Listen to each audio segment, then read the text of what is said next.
Maintenant que nos fichiers ont bien été mis dans le dossier de notre serveur, voilà, le processus est terminé après quelques minutes, nous avons créé une base de données et on va lancer le processus d'installation et de configuration de WordPress. Donc, voilà. Comment on fait?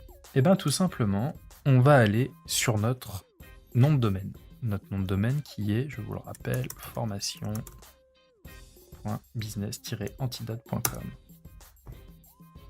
Et donc, on voit afficher là une page par défaut qui est en fait la première page du processus d'installation du WordPress. On clique sur C'est parti. Et là, il va nous demander des informations de base. Donc, d'où l'intérêt d'avoir mis de côté toutes ces informations. Le nom de la base de données. Le nom de la base de données, c'est cette information-là. L'identifiant, c'est celle-ci. Sur WordPress, c'est le même que le nom de la base de données, l'identifiant, mais il y a un petit O après le B. Le mot de passe, c'est celui-ci. Et le serveur, l'adresse de la base de données, c'est celle-ci.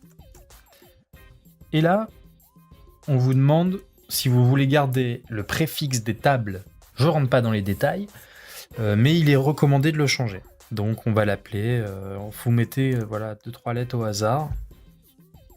Ça n'a pas d'importance. Et vous laissez le petit underscore juste à la suite. C'est parfait, vous avez passé la première partie de l'installation. WordPress peut désormais communiquer avec votre base de données. Si vous êtes prêt, il est maintenant temps de lancer l'installation. Hop.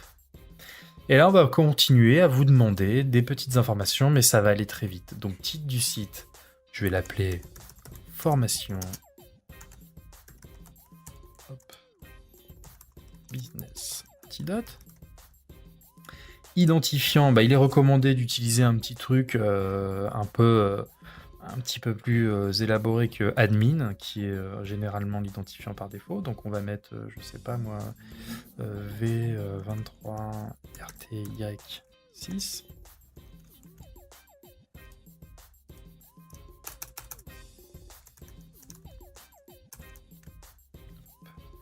Le mot de passe, encore une fois, j'y tiens. Je génère dynamiquement. Et je viens coller une fois, 2 fois.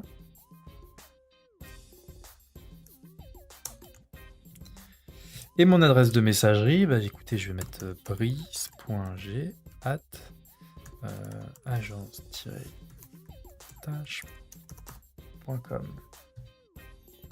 Demandez au moteur de recherche d'indexer ce site. Non. De préférence, le temps qu'on installe ce site, on préfère pas que Google, on ne sait pas combien de temps ça va installer, et pour certaines personnes, ça risque d'être un peu long. Donc, on va demander à ce que Google n'indexe pas ce site. Alors, il fera un peu ce qu'il veut, Google, de toute façon. Mais c'est une précaution à prendre tout simplement. Voilà, WordPress est installé. Vous attendiez-vous à d'autres états, voilà, un peu d'humour. Et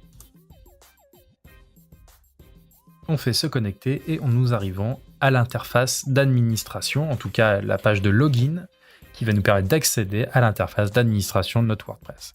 La base de notre WordPress est installée et si on peut voir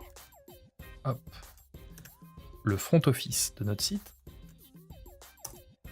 en supprimant le petit WP login qu'il y avait à la fin.